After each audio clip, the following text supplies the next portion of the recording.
Okay. So this round of 4 game, it is going to be 3v3 GG versus Sofanda's Bear Tibbers. Get ready, check, hit that R button. Yeah. Katya, I'm pretty sure you've gotten Ari in a game that was cast before. Probably only once or twice, though. I remember once, though. Alright. Go over to the launcher. Let's write in the bands. Did I copy-paste the bands? No, I didn't. Well, I did, but then when I hit the local recording function, it put that into my paste instead of the bands. Because I don't know. Well, you know, like XSplit, it gives you the thing to copy paste. I don't know why it does that for local recording. That would make a lot of sense. I mean, because like, what am I gonna do with that? It makes a face even. It doesn't even work. Yeah, but now we know what hard drive you're putting it on, so your whole corrupt system is gonna fall apart before your very eyes. Mm-hmm. Chat bans where? Oh well. Let me talk about the guys that were banned here at the Champion Select. Fizz, Cat, Kale, Nid, Kha'Zix, Kastan. Kha'Zix and Kastan are banned because they're the best AD and AP assassins here. Kastan, not quite as powerful as used to be, but his endgame is still extremely powerful, even though his early game is a lot weaker than it used to be. But his endgame is the same nightmarish Kastan that we all are unhappy about. And Kha'Zix, well, he either kills someone outright or does so much damage that he forces them out of the fight entirely. Nidalee has the best poke on this map. There's 10 Frost Breath. We are always evaluating how many bans we need, because at one point Riot really wasn't doing any work on this game mode, so some champions were just straight out broken. Now that Riot's actually doing a lot more work on the balancing of this particular map, because now they have map-specific balance changes and stuff going on, it's entirely possible we might reduce the bans someday. It's something that's been talked about a little bit, but, I mean, right now it's 10 bans, so 2 extra for each team. And Nidalee's poke is amazing. She gives good sustain to her team. That's why she gets banned. Fizz just kills people left and right. You get a Wooglitz and a Lich Bane, and I'm pretty sure that you don't actually need other items after that. You just kill people. Katarina's an okay champion. Not really a ban-worthy champion, but Mitsuru's is so good at Katarina and Ari that, like, it's pretty scary. It's the reason why you ban Zemike away from Lulu, or you ban Lulu away from Zemike, because those players with those champions are way better than normal people at them. Look, here's a fun story, Comely, about Zemike. Zemike is a player who plays supports very, very well in Dominion. He's one of the top support players that we have here. Plays a lot of Lulu Janissona. And Lulu is his best champion. And a long time, people are like, oh, Lulu's OP, Lulu's OP, Lulu's OP. So Zemike sends me a PM one day, and he says, hey, Gander, I don't think Lulu's actually that good. And I'm like, Mike, you're just trying to make sure that I don't get your stuff banned anymore. You want me to spin the PR so you can play Lulu in tournaments? Is that what you want? And he's like, no, I really don't think she's that good. And I'm like, okay. He's like, can you go through all your archived screenshots and find out what Lulu's win rate is? And I'm like, you know what you're asking me, right? This is going to take a long time to do. I have like 6,000 screenshots. And he's like, well, can you do it, man? I'm like, yeah, I can definitely do it, but it's going to take a long time. And he says, okay. So, a couple weeks later, I get into like the 40s, you know, like week 40-something-ish of the Dominion tournament. And I found out that Zemike has, I think, he's 11-0 with Lulu in competition. The next closest person is Payzone and Child Sports Infeed, who is like, I think he's 7? I think he's 7-0. And then there was Aish, who also has a slightly winning record with Lulu. I think he's like 5-4. All of the other ones have losing records. Overall, Lulu's win rate is negative. It's below 50%. Unless you add Zemike in which case she has a winning win rate. So Lulu played by anyone except for Zemike doesn't have a winning win rate. Huh. Mike has a perfect win rate with Lulu in competition. But Lulu as a champ overall only has like a 42% win rate, I think, last time I checked. Something like that. It's pretty impressive. It's pretty icky. Gnome actually said that he taught her everything she knows in Dominion. Yep. And that she said that if he was Sejuani, she would be his boar. So. Oh. I thought that was pretty high praise. All right, now looking at the picks here, now that a little bit more finished out. We're seeing J4 being picked up. Now, J4 is an excellent character because he has an airborne. He spawns terrain. Terrain's a good thing to have. But it's mostly that he just brings all that control. Boxes people in so they can't leave. Gets an airborne going. Lots of good stuff. He's the only real AD tank that we have. Yeah. Yes, man, Kalam, Zounds, and Movement are... they're 3v3 players that are really good. And they started playing Dominion. And they're rocking face over here, too. We're seeing Sejuani and Teemo. Sejuani's a great tank. Glacial Prison's a great crowd control. Has an AoE stun, it has an airborne. It's all good. Teemo does a lot of damage. Gives map control. But more importantly, it's that blind. Teemo counters bruisers pretty dang hard. Mm-hmm. So, if you, just things that I hate more than anything else. Being Xin or Nocturne, wanting to fight anyone near a Teemo. And I'm like, oh. God, Xin, forget it. You don't have a prayer. Yep. Most of their team isn't super vulnerable to that Teemo, but if you can get it onto the Vayne, even if you can get it that Jarvan, it's useful. But yeah, we're gonna see how good the positioning can be.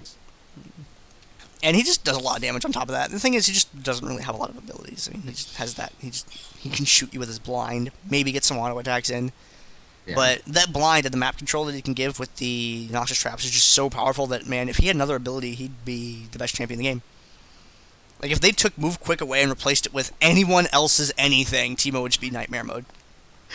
Let's give him Cryptic Gaze instead of Move Quick. Nah, Nocturnal.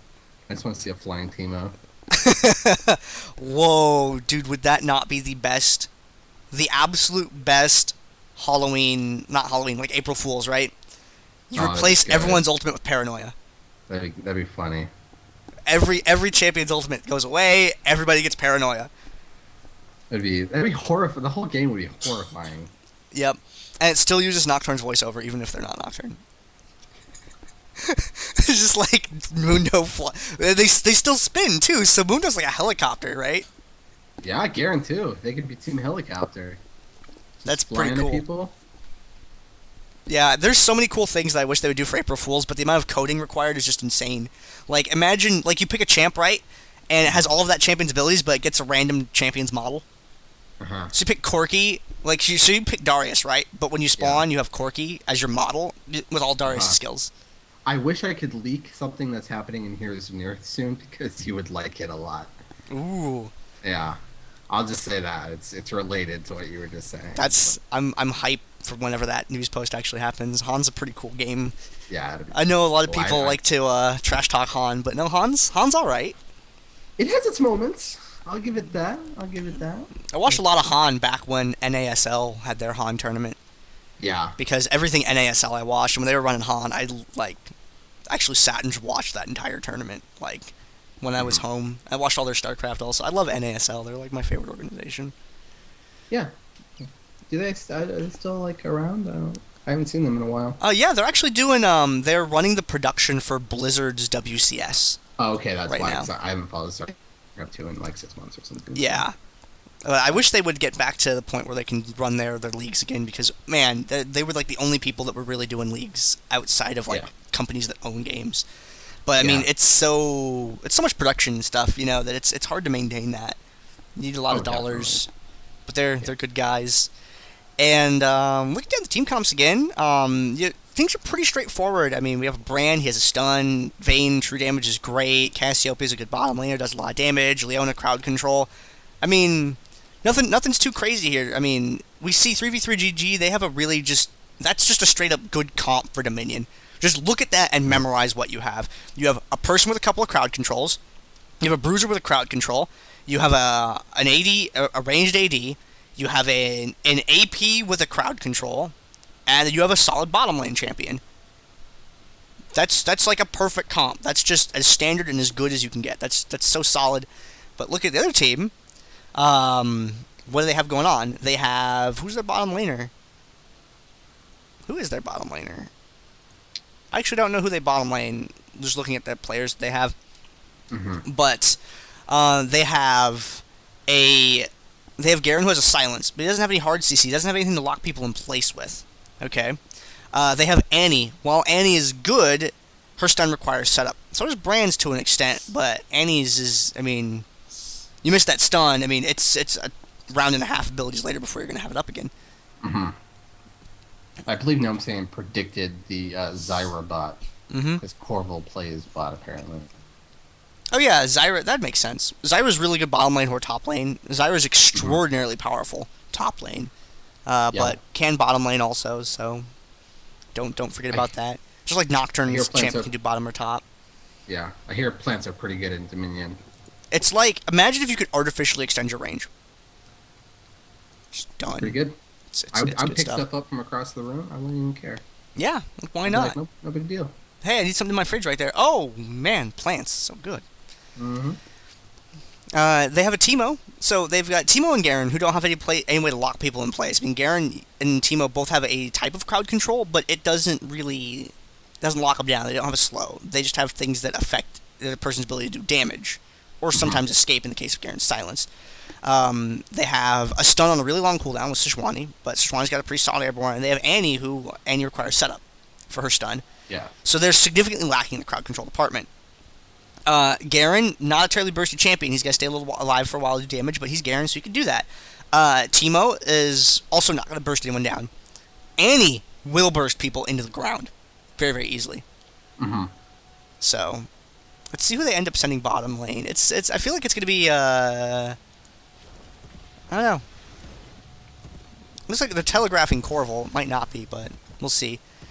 So I'd say the comp advantage solidly goes to 3v3 GG, but that's not going to win them the game, just based off of that. Yeah, well, it's kind of interesting. If you think of the teams as like directional units, It's Fast, It's Fun has a very kind of engage-heavy team, whereas Bear Tibbers has a much more reactive team. Zan can punish things that go in. Team can punish people that are trying to get in. Sejuani has a really great counter-initiation ultimate. And so we're going to have to see kind of how that balance goes and if teams kind of play to their strengths or if they try to force things that they're not strong at. Okay, there's a pause. Also, I have to, also want to plug, guys, there's going to be a Dominion tournament on, yeah, I'm working on it, we just loaded in. There's going to be a Dominion tournament in November on 16-17, I believe, held by Ro4. So you guys want to win cash in a tournament? Then go play in that. Ro4 Dominion Showdown number 2 is going to happen in November. So let's all be really hyped for that. Azel and the Ro4 guys put on a great show for us back in June, and they're going to be doing it again. If someone can dig up a link to that, that would be really cool. So, what are they playing as now? They're playing as It's Fast, It's Fun? Yeah, I think that's what it is. Yeah, they used to play under 3v3 GG. Or it was like G3V G3 GG or something like that. Like, it was really annoying to say. Well, then you should be glad they changed. It's fast, it's fun, and it's all capped, which I feel like is probably really important to them. Okay, I'll make sure to note that. Okay. Are there apostrophes in it? I don't think so. Not in I'm going by the bracket. So. Oh, well. All bets are off. So does it have it in the bracket? No.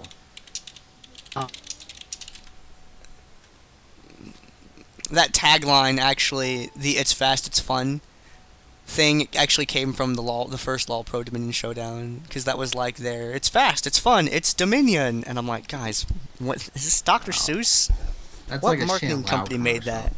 Yeah, it was cheesy. And we all kind of groaned, but, I mean, they ended up putting on a great show anyway, so whatever. It's all cool. Yeah, it's all good in the hood, G. Okay. There we go. I got that updated on the overlay correctly. Nothing out of the ordinary to start. We've seen a couple of different tank openings. Kindle Gem first on Leona, and we see the 2 Ruby Crystals first on Sejuani. Both, ways you can open tanks. Those Ruby Crystals get converted off later. That Kindle Gem could turn into a sweeper or whatever. Probably a sweeper. A little bit of poke back and forth at the top of the map.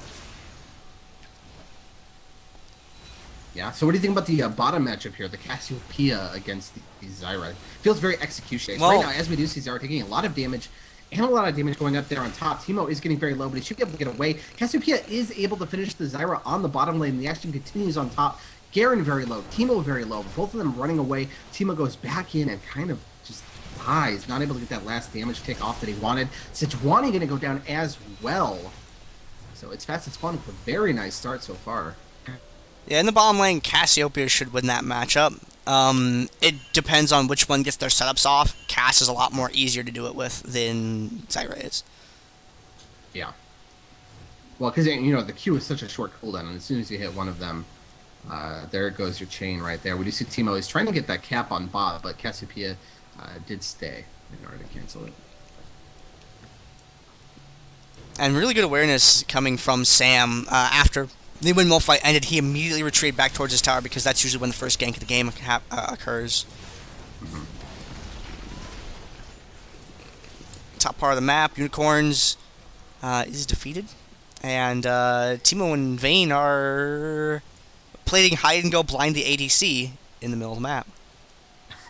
And again, Vayne really the one that Teemo wants to be there to blind, so definitely going to be expecting him to kind of try to follow around that Vayne wherever she's going around the map and putting a lot of pressure onto her. Oh dear, the stun from Zounds on North Paw's Teemo. That's going to be a really quick pickup for them. Yeah, you don't want to get caught out. That Leona has the incredible ability to catch people out along with that J4, a very, very long range with his initiation, of course, so he's got to be careful. He's falling around that Vayne. He has to make sure that he has the knowledge of where the other people on the team are at that moment. Yeah, and him fighting against Vayne, not going to go so well, I don't think. Ooh, that condemned back. Knocked him out of the way of J4. J4 was able to catch up, though. And J4's going to capture the tower. J4 doing a really good job, J4. He's a really good champion. J4, Jarvan the 4th and Maokai are probably the 2 most used champions on this map. Maokai, huh? Oh, yeah. That's a little... I mean, it makes sense, obviously, because he's got that really great initiation. He's got that ultimate, which is fantastic in close quarters skirmishes and stuff. But I never think of the little tree, I guess. Yeah, Mao and J4, because they can both bottom well, they can both top well, and they're both really durable. And they can both put out enough damage that you can't just ignore them. Yeah, looks like it's fast, it's fun. Once again, very convincing in this top fight. Oh. There's a lot of deaths coming out there. J4 using the ultimate very well. Yep, using the Cataclysm to shut down that Teemo. And they are just solidly in control of the top point for now. Yeah, the bottom point as well. Cassiopeia doing a nice job applying very consistent pressure to that bottom tower, getting it closer and closer to that neutralize, and just continuing to press on and on and on against this poor Zyra. Oh wow, Miasma destroys Zyra's plants. Whoa. That's pretty cool. Yeah, you also have to keep in mind that, Cassiopeia is coming in the lane with an offensive summoner, and Zyra, having that really defensive summoner is just, it's a lane mismatch that it's going to continue to hurt as the game goes on. Is that CV was used up in the center of the map, scout for the team, did reveal the entire enemy team in the bush, and that's a useful thing about having that CV on your bot laner, so you can use it from anywhere on the map. Sam getting ganked by Corval, Unicorns, and Mitsuru all down there in the bottom lane. They're going to take that point back. No problem. J4 trying to dash through to interrupt, but gets stopped by Sejuani part way. Point is going to go neutral. Yeah, Cassiopeia did have to use that revive there to try to get back to it. We did see a Garen versus Leona fight going on there at the speed shrine. Both of them are going to try to get over here to the team fight, and Leona does make it first, so they're going to be able to put a lot of very quick pressure down here onto the Zyra. Is going to go down, and Garen is going to quickly follow. So, just a little bit of a different result from the skirmish, and Leona gets there in time to really start things off and land her CC. And Northpaw retreating through the bushes in this upper portion of the map. Looks like he may try to kite Vayne through some mushrooms, and Vayne didn't know that other one was there. She saw him stop, had a feeling that one was... Oh, Vayne! Vayne! So close. See, the way if you play against a Teemo and you need to recall, just stop wherever you're at, because wherever you're at's safe, and recall. Don't try to go somewhere to recall, because you might die. Yeah, that's pretty standard operating procedure against What I'm being told I'm supposed to call the little shit rat. Yep. He is the technical term. It's a precise technical term for him. It's good to know. And MKH heading up towards the upper part of the map here. He's going to find Carnival and Panzers, though. I don't think MKH is prepared to deal with both of them. However, quickly tries to spin back into the grass, but it doesn't work that way, Garen. Oh, Garen actually managing, surprisingly, to get away from all of those attempts at catching him out. So he's going to remain alive for the time being. Might feel the pressure of the spot lane if Brand and Vayne aren't able to kind of cut somebody off and reduce the numbers very quickly here. In the center of the map, Movement and Zounds. Zounds doing a pretty good job of tanking for Movement. It looked like MKH's Garen coming up from the bottom. Does it come in and sees where J4 is at?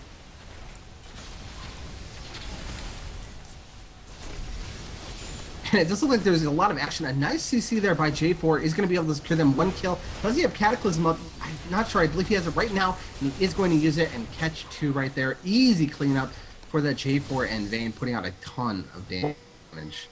Yeah, they have a little bit of a toaster oven combo going for them. They have J4 and Brand. When you get J4, Brand, Annie, it's the brick oven comp. But when you only have half of them, it's a toaster oven. That's quality right there. Vayne able to get away from that Annie with that condemn against her, so the combo wasn't complete. And, you know, Tibbers being used and not getting a kill is a pretty big cooldown.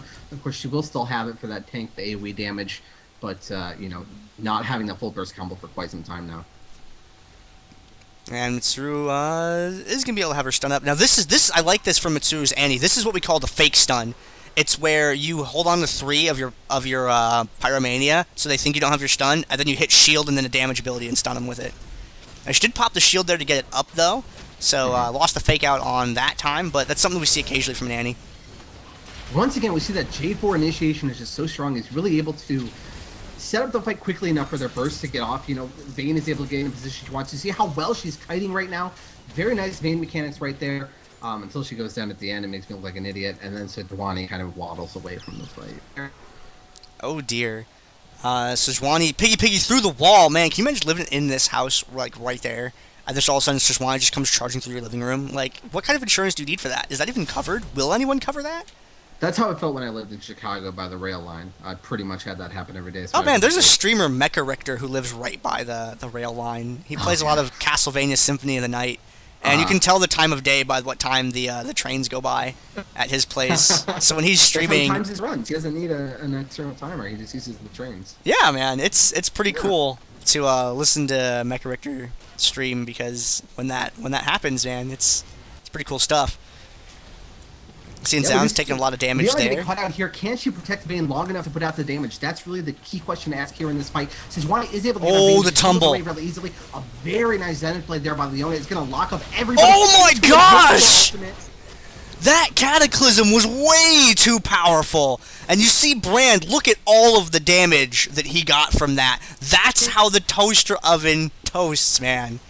Oh my goodness. I think they just burned their toast for heaven.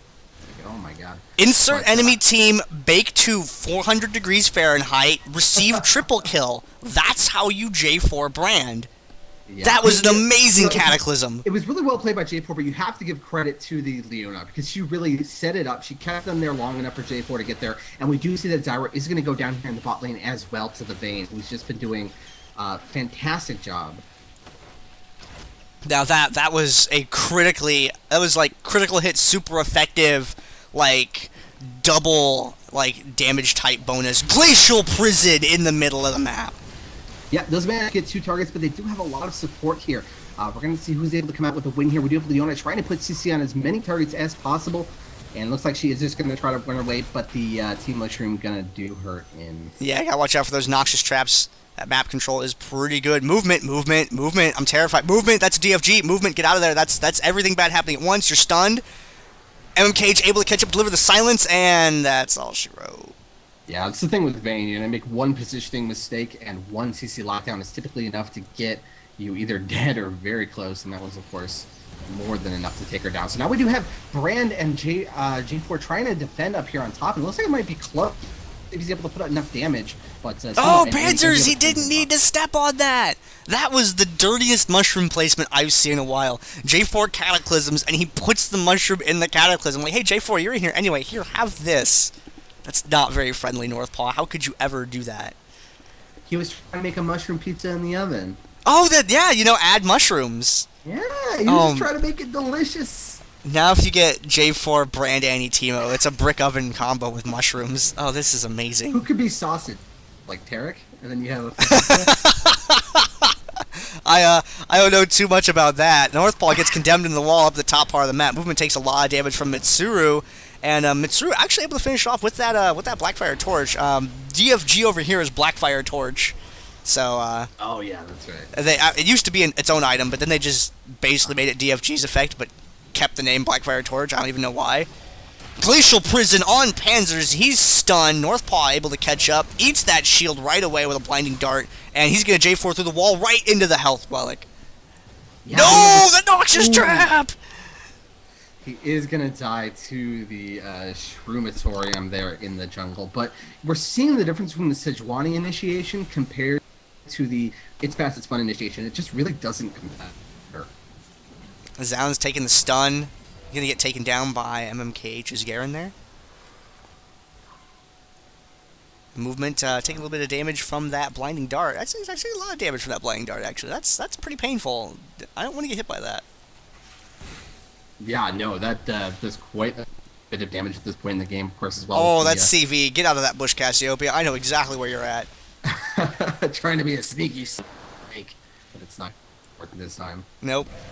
Unicorn's in with the airborne, gets the slow on Sam. Corval has to walk into the everything bad happening to him at once. You thought you were ganking me, Corval? No, please go back to the summoner platform.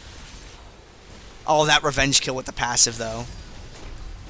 Yeah, that is a nice passive to have here. We do see a lot of damage going out to the Vayne. Once again, you know, a little bit of positioning error, and it just kind of snowballs out of control, and they have 2 dead. So we see that there's quite a big point deficit, but Bear Tibbers has managed to take control of the map. They have control of the revive cooldowns right now. They have the advantage there, and they're making things happen. You know, they're doing what they need to do to try to get back on it, and a lot of it's going to come down to, can they catch that Vayne again, or is she going to be able to put the damage down that she needs to? And Leo holding it down as best she can, waiting for allies to show up. Panzers, oh, he just didn't want any of that. He got out of there as quick as he could. Tibbers, Scout Tibbers, hanging out on that speed shrine, providing vision. Tibbers gives vision. It's one of the things that Gnome Sand taught us about this game mode, is that Tibbers gives vision. Northpaw, oh dear, those Noxious Traps. Stun on Northpaw, though. He quickly is going to get... What? Okay, Glacial Prison. He's not going to get out of that. I thought for just a moment, maybe bought him enough time to get another round of ability off, but they are not going to have that happen. Yeah, we see a lot of damage coming out, but of course Vayne is there to clean up, and if you don't get that initial burst, that initial CC on the Vayne, and she gets there, she's going to be a fantastic cleanup crew, because she just does so much damage. She has enough mobility that you really need lockdown to have any kind of chance against her. And this Noxious Trap up here is going to expire, but nope, Carnival manages to run over it right before it times out. Best mushroom. Trying to get this in time before she dies to Garen. She does manage to do it, but now Garen should be able to hopefully get the kill here. Looks like he might actually get kited out by this Cassiopeia. Very nice play by her if she manages to get out, but looks like Garen is going to eventually catch up and spin to win. Well, looks like he's going to break it off. I mean, he can go for it. Oh, that pose! That pose was too strong! Yeah, that was pretty good. That's we call that a trophy case in the business. When you can also Zonias with Zach or something like that, make those pretty poses. But, I'm surprised that Cassiopeia was able to live there and kite the Garen long enough to get that ulti off. But we have a good one of infeed being frozen in mid Darius ult like that too. Oh, that's good. So I'll have to add that one to the archive. Brand attempting to get out of there was caught by the Sejuani. J4 caught as well. Will he be able to get Garen time? No, it does not look like it. Now we have a little bit of a 3-on here in that middle of the map. A lot of damage going on Annie already, though. Leona doing work, putting a lot of damage on her. Looks like Brand is going to get the zonies off, but it's not going to be enough.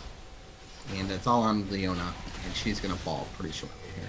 Yeah, the Wooglets there from Brand keeping him alive just a little bit longer, but unfortunately not really long enough to get anything done. Wooglets. Are people getting offended if I call Wooglets Zonias? Because I don't know if I can say Wooglets.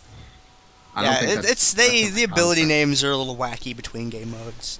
A little bit. So I'll just run with it if it goes one way or the other. Might as well, I guess. It's okay. I've called like Leona Diana before in a cast, and then just called her that for the next 3 fights just for consistency's sake. But sometimes you're on camera, you run with it. Why not? Yeah. Show must go on. MK just gonna get the Storm Shield. Oh, almost gets Dragon Glacial Prison on Zounds. Not sure how I feel about that. Condemned into the wall. Great Solar Flare, turning this around the opposite way now.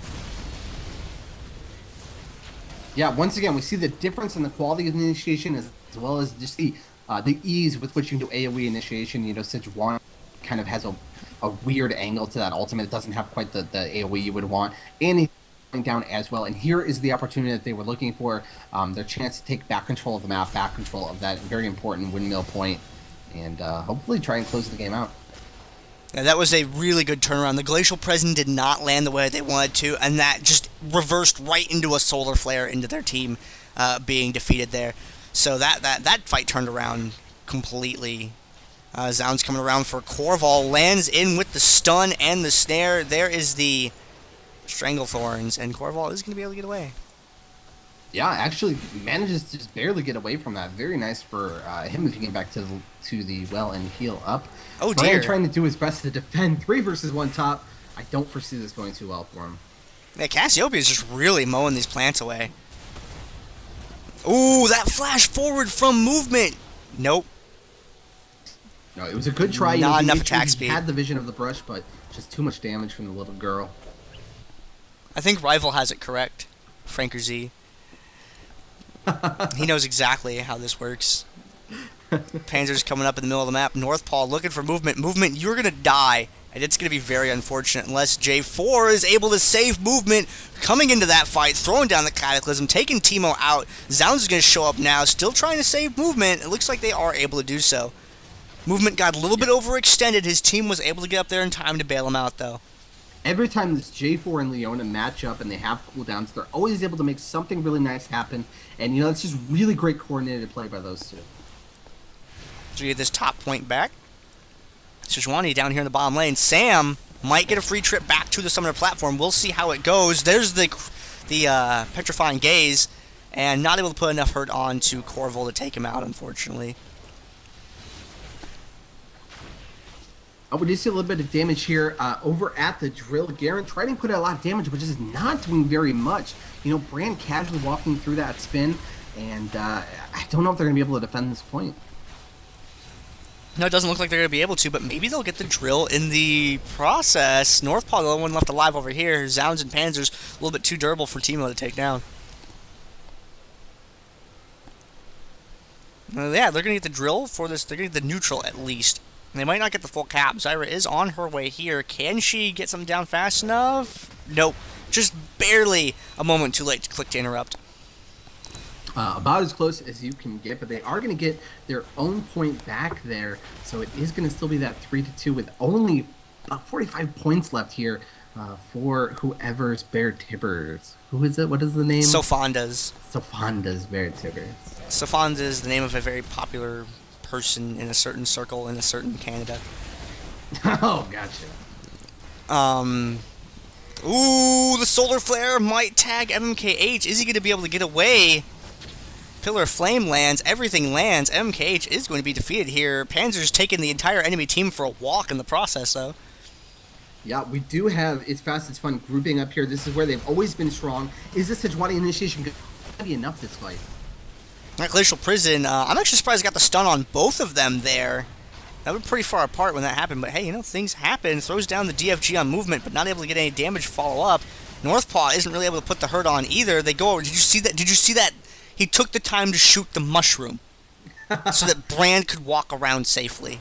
You gotta kill mushrooms sometimes. So we saw Leona did a very nice job of zoning people there in that top fight, and probably enough to secure them in the game right there. The mushrooms pay out too now when you kill them, which is nice. Teemo's little dollar factory. Oh, that Stranglethorns was not going anywhere. Sam can get a little bit aggressive now, but his health is dangerously low. And Panzers has this taken care of. Panzers, don't stand there. You're gonna get shot. Panzers, you should have just gone to the opposite side of the point. You were fine, man. What are you doing, Panzers? You're better than that. Seriously, he could just walk to the opposite side of the point right here where my cursor is for the viewers looking. Why didn't he just go over there? I don't understand. J4 goes where the J4 wants. J4 Mundo? Is that next Halloween skin? Are you leaking things? What is this? I don't think you're allowed. Uh-oh. Rival, you didn't hear anything, man. It's not even your department. Don't worry about it. MKH is going to extend the game, maybe? Nope. It's going to be close. Ooh, very close. Brand. Bob Barney. Please don't tell Panzers I told him to get on my level. He'll kill me. He'll be like 1v1 me. I'll be like, no. He'll be like 5v1 me. I'll be like, I can't. So, it's Fast, It's Fun is going to win. We're going to see them in the finals coming up next. Let's take a look at who did the most damage that game. Brand out in front with his brick oven triple kill, 36k damage. Gnome, I have to 1v1 Peoples and I have to 1v1 Gormern.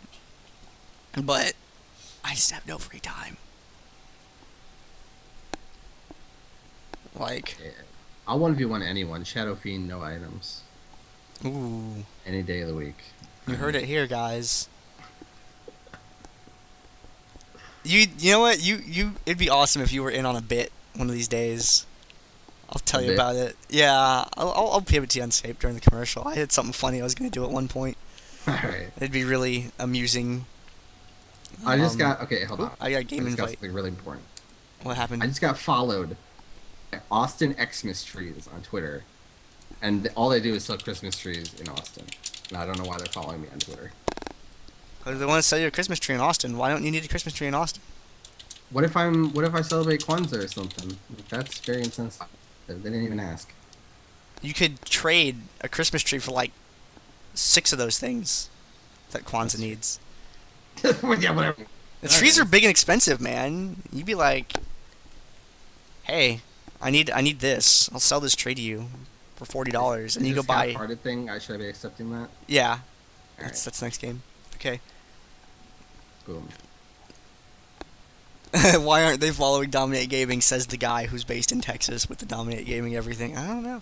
Okay, so we're gonna cut over to a commercial real quick here, and then we will we'll bring you a game in a second. A cat batted under the fridge. I gotta go dig it out. We'll be right back.